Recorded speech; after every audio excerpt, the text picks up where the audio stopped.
Bom dia, oitavo ano, tudo bem? Gravar uma aula para vocês aí sobre independência dos Estados Unidos da América, né? Capítulo 6, volume 2. Veja bem, coleguinhas, quando a gente fala de independência dos Estados Unidos, primeiro a gente tem que compreender como se deu o processo colonizador americano. O processo de colonização de colonização, dos Estados Unidos e da América pelos ingleses é completamente diferente do que ocorre no Brasil e na América Espanhola, certo? Todos são colônias, todos têm uma metrópole explorando, sem sombra de dúvida, mas se dá de outra forma.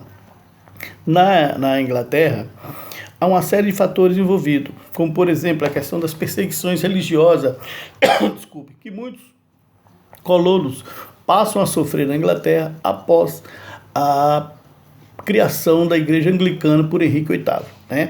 A Inglaterra, que era um Estado católico, rompe com a Igreja Católica por interesses do rei Henrique VIII e cria uma igreja, a Igreja Anglicana, oficializando a Igreja Anglicana como religião oficial da Inglaterra. É óbvio que toda a nobreza seguiu ao rei, certo? Isso acontecendo, qual o problema? Muitos puritanos e católicos passam a ser perseguidos na Inglaterra. Esse ato de perseguição se torna até muito violento. Então, muitos colonos migram para o Novo Mundo, migram para a América na perspectiva de lá se estabelecer. A ocupação, a colonização na América não foi fácil. As dificuldades eram muito grandes, o processo foi lento, demorado. Muitas famílias de colonos que foram, no primeiro momento, morreram por questões climáticas, pela resistência dos nativos, até chegarem a um processo de ocupação gradativamente.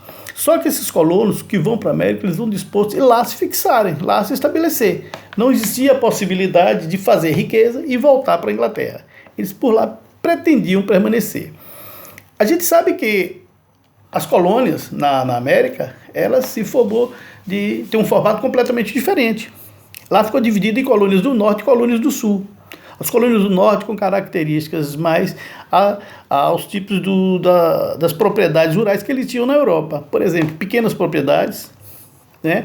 Policultura, produzia-se de tudo, e mão de obra assalariada ou familiar. No caso do sul, a característica é diferente, né? Já que as terras são mais quentes, lá existiu o que a gente chama de plantation, né? Uma plantação em larga escala de determinado produto. Então havia o quê? Grandes propriedades, certo? Uma monocultura, que poderia ser algodão, poderia ser o tabaco, o milho, e mão de obra escrava, usada intensamente a mão de obra escrava, como também foi usada aqui na América Espanhola e na América Portuguesa, ok? O que isso dá? Dá para o norte uma certa autonomia, certo? O dinheiro circula mais, o dinheiro fica mais plural, passa pela mão de muitos, a indústria emprega, o empregado consome, e tudo isso vai gerando uma bola econômica, fomentando a economia da região e aquecendo. Lógico, o norte se desenvolveu muito mais, vai se desenvolver muito mais. Mas não é que o sul seja pobre, o sul, o dinheiro estava concentrado na mão dos grandes proprietários de terra, ok? E usando a mão de obra escrava como referência produtiva. Só que isso na frente vai dar um problema sério entre os próprios americanos, que é a guerra de sucessão, que é um passo seguinte a gente para estudar, ok? Então o processo se dá dessa forma.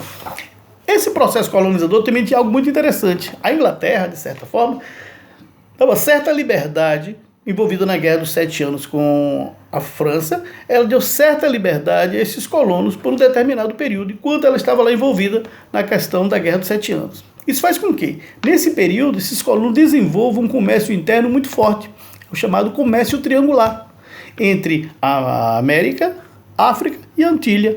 Entre eles havia a troca de produtos, e isso foi fomentando cada vez mais a economia dessas colônias, desenvolvendo cada vez mais essas colônias. É o chamado comércio triangular. Terminada a guerra, qual o objetivo inglês? Sai com os cofres vazios. Vamos recuperar a economia. Ganhamos a guerra, mas estamos com os cofres vazios. Vamos ter que buscar dinheiro nas colônias. Cobrar e tributar mais imposto da colônia. Buscar mais riqueza da colônia. O que não é aceito pelos colonos, que já tinham certa autonomia, né? Já visualizava ali uma certa independência. Não estava independente, dependia ainda muito da Inglaterra, mas já circulava a ideia de formar uma pátria independente, né? E eles passam a ficar resistentes a esse processo de tributação.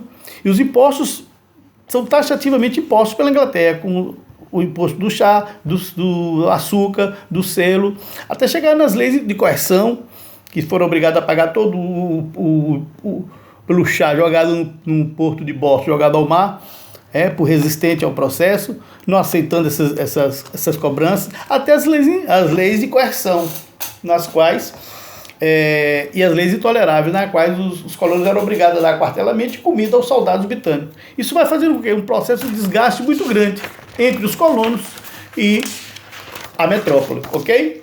E o passo seguinte é o processo de independência, né, que esses colonos buscam, através de 2 congressos. O primeiro Congresso Continental da Filadélfia, em 1774, onde há propostas de governo inglês cancelar os impostos, né, como também a proposta de ter representantes no parlamento. É óbvio que o rei inglês não aceitou em hipótese alguma. Ele foi taxativo nesse processo.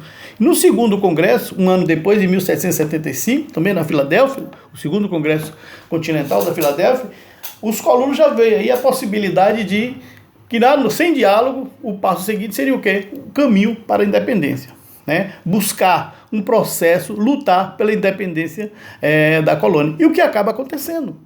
Vai ficar 4, 5 anos de conflitos entre colonos e a metrópole inglesa, os colonos com apoio da França e da Espanha, que eram inimigos da Inglaterra, pelo seu processo expansionista, sua dominação. Então esse conflito se estabelece a partir de 1775, certo?